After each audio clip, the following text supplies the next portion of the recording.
I have some questions about the geography of this weekly intro-splaining. The map seems to indicate coast-to-coast mountains on this part of the island, but as soon as we clear the first mountain, we see the Fire Nation somehow invading on the opposite shore toward the mountains. Not only is this geography impossible, but this is simply an awful invasion strategy. Also, those ships are way too big to be parked that close to the shore. Previously on Avatar. I'm sick of every show having previously on segments. Just pay attention the first time. Do we really have such short attention spans that we can't even find a way to hold on to the information that... Wait. What was I talking about again?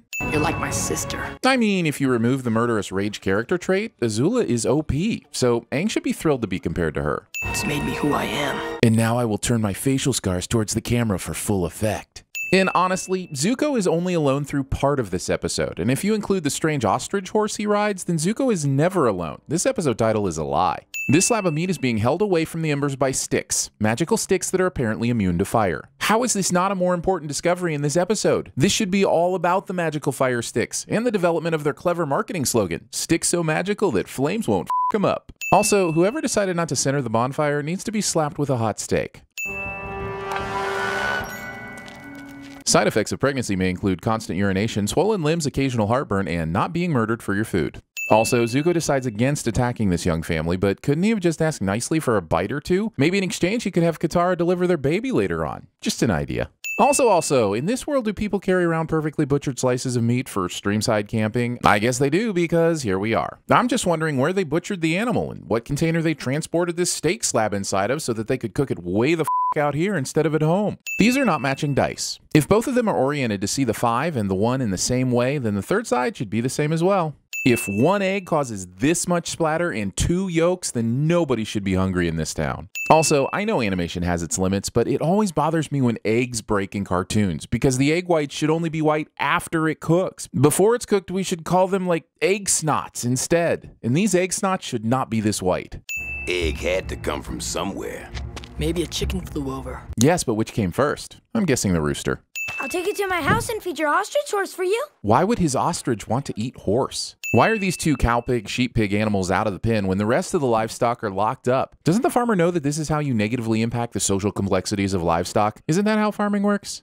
No one can ever sneak up on us. Yeah, and forget about having sexy time with the farmer wife, because these squeals are a mood killer. I mean, unless they aren't.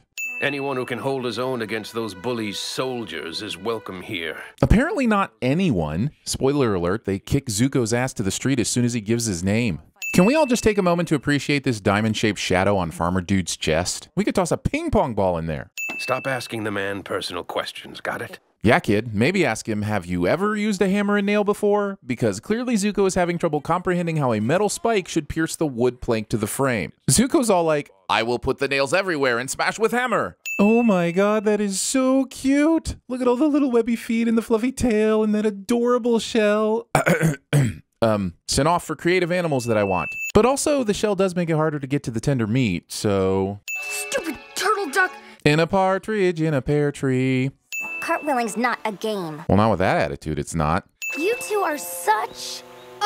Assholes. I believe the word you are lacking in your grade school vocabulary is assholes. I hope you all may see it someday. If we don't burn it to the ground first. Is that joke actually funny? I know Fire Nation are kind of the bad guys here, but that's some family fun time psychopath right there.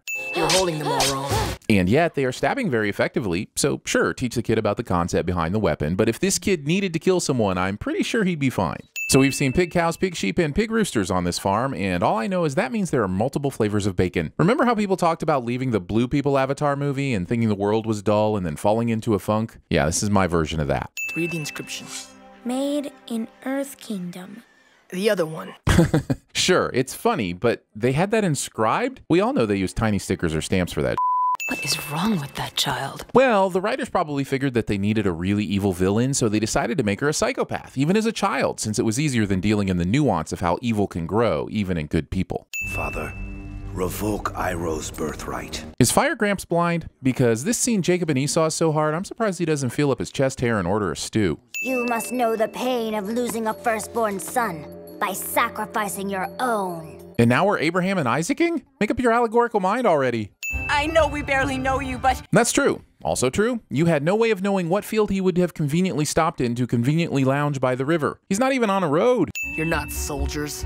You're bullies. You're sick cowards messing with a family who's already lost one son to the war. But why? I've waited long enough to talk about these Earthhole soldiers and their hate boner for this family. They ride all the way out to their farm to rub it in their faces that their son is gone, and then they basically kidnap the other son and tie him to a post? What did the pig, cow, rooster, sheep clan ever do to you to have this kind of target on their back? Give him a left!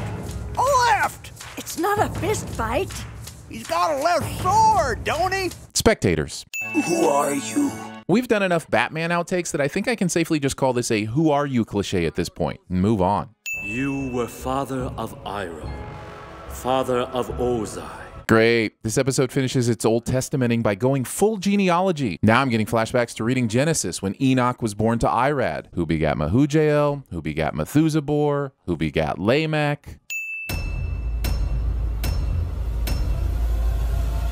I'm so lonely. I paid a hobo to spoon with me. If you've ever wanted to know what it's like to probe into the back end of TVSins and learn our deepest, darkest secrets, Behind the Sins podcast is just what you need. Each week, writers Aaron, That's me. Danae, That's me. and Jonathan Yep. discuss what it takes to create the content that you enjoy on YouTube. Hopefully enjoy. They probably do. I mean, even if they don't, we talk about it. That's true. I guess I'll just wrap this up real quick and let you know that you can listen to Behind the Sins here on YouTube. Or search for the show in your favorite podcast player. Yep. Hi, I'm Earth. Have we met? Don't you want to try some of this meat before you go? It's just about ready. I'll see you around, Grandpa. So you can never be sure if a stick is magic or not until you try it.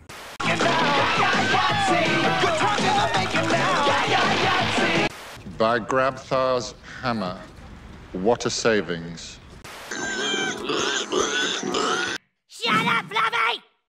I say love, it is a flower. I don't even know where he got a knife. That's not a knife. That's a knife. I'll get your son back. Give me back my son! Who are you? I'm Batman.